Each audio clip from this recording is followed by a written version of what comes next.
Good morning, students. Today again I am going to make another video on the globalization. In that last class I said you about that interlinking of markets, application of new technologies they are in the production, and frequent movements of goods and services they are among the countries, which is known as your international trade. International trade, you know that import and export, we discussed in many parts of this economy, starting from that economic development. Imports and exports, if that imports are lesser than that export, there we can get the surplus in our national income, adding surplus there to the national income of the country. That is a parameter of the economic development. So here, globalization when practiced all over the world included many things there to enlarge its field. For an example, more investment, more foreign investment. It is a symptom there of economic development. Expansion of industrial sector. Expansion of productivity. Expansion of productivity will be there means economic standard of almost all people will slowly improve. That's why you got the status of a developing nation. So, after globalization, as medium scale or small scale producers were there, they were also able to easily develop the standard of their production and easily could give their product to MNCs to level up to it and sell in that international market. More the competition will be there in the production of goods and services. That means a choice can easily be generated for the consumer. It is the most important benefit. You will get more options there. You will get more choices there during purchasing of goods and services from that producer.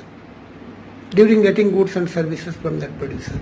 That is one of the most important benefit there in globalization. Another thing I noticed here, the role of that IT sector, role of that information technology, which prepared that manuals, which prepared that planning strategies, magazines there on various products, and even laymen could be able to know about various products status and proceeded there to purchase that goods. These are the benefits. But here globalization, we can say that it is the process of rapid integration of different technology as well as countries. Integration of technology, our technology can easily be known by the Japanese people, Japanese scientists. Their technology can easily be adopted by us.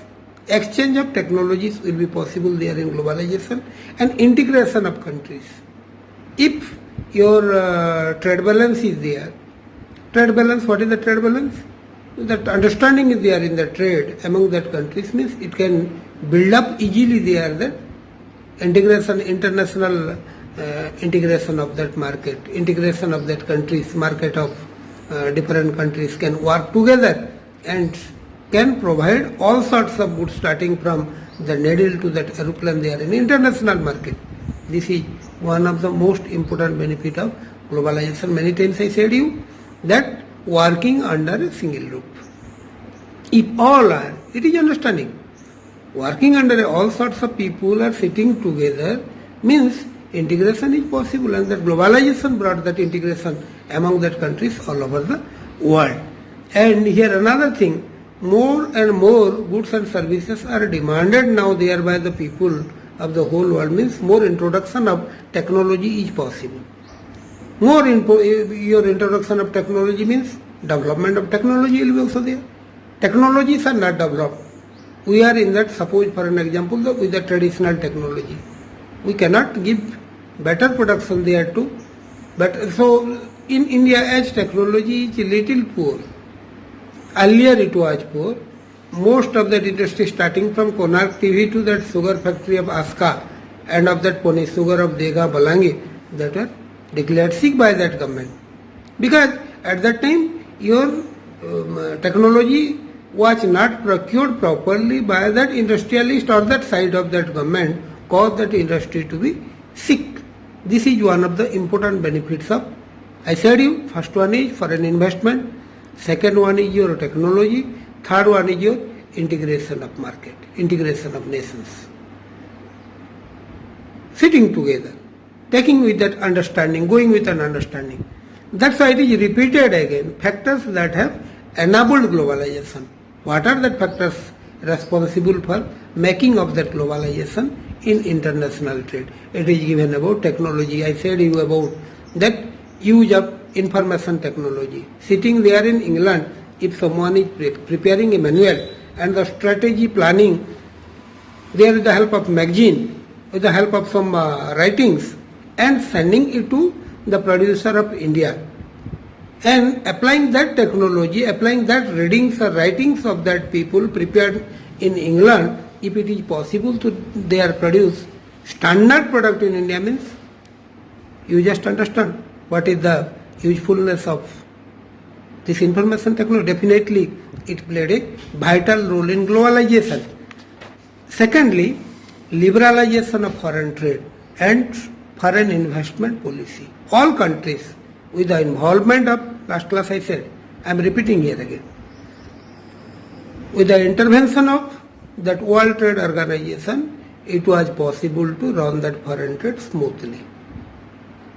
Barriers were dropped, withdrawn by that governments, various governments. Due to that barriers, that margin of profit was very less.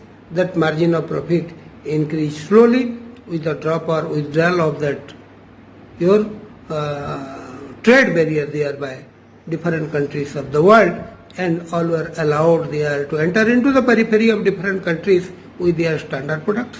More number of investors from foreign country, they came over there to different countries to start their businesses.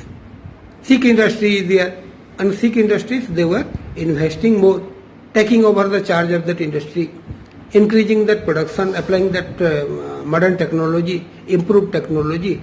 So better productions they were getting from there, and revival was possible of that industry with the help of that. So removing barriers or restrictions set by the government is what is known as liberalization. If barriers is, it is a question. What do you mean by liberalization? Very simple. Barrier was there, hurdles was there in trade, international trade, involvement of government there to stop that barrier. Here barrier is there. For this barrier, you are not able to enter into international market. If this barrier will be dropped or stopped there by that government, with the involvement of government, then liberalization is possible. Liberalization, what do you mean by liberalization? You are allowed there to go anywhere. Same product you will get everywhere, starting from your Sri Lanka to India. Starting from Sri Lanka to India, or Japan to China, or Korea to America. It is possible. So liberalization helped different countries there to develop that production by dropping out that barriers. Okay?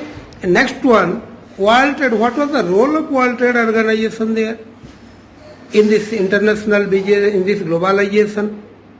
World Trade Organization is nothing but a medium stating the making rules and regulations there for foreign trade and foreign investment, introduction of new technology. Without the knowledge of that World Trade Organization, it is impossible for any producer, any companies, they are to introduce anything new there in that system.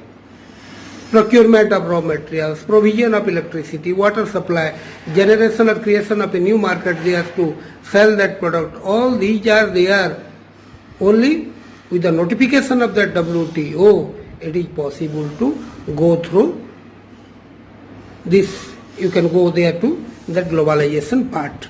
Now we'll come to another part which is given here, impact on globalization in India. India, we know that we are very much rich there in the primary sector of the economy, in the sectoral development we discuss. But with this globalization, with the introduction of this globalization, application of this globalization, India was able to there establish a number of industries in remote parts of India, by which generation of employment was possible. If more number of people are employed there, means it will boost up there to that growth rate of that economy. All are having that money in their pocket. that poorness can easily be stopped. Another one, your local raw materials resources can properly be utilized if more number of industries or industrial development. Why European countries, that industrial revolution has started immediately within even few years, the growth rate of their economy increased like anything. Russia, why it is developed? Only for that industrial. Still, we are very poor there in that industrial development. Not more number of industries are there. It is the hour there to develop that industrial sector by which we will get the real meaning of globalization, real application of globalization on Indian economy, and it will lead there to the growth of national income, growth rate of the economy, and will take us from that developing status to a development status. So this is for today. Further, I will go with some other videos with other concepts, and most probably in my next video I will complete this globalization chapter. So give your comment. If you are unable to understand, I will make some more videos there for better knowledge of the students. Thank you for today.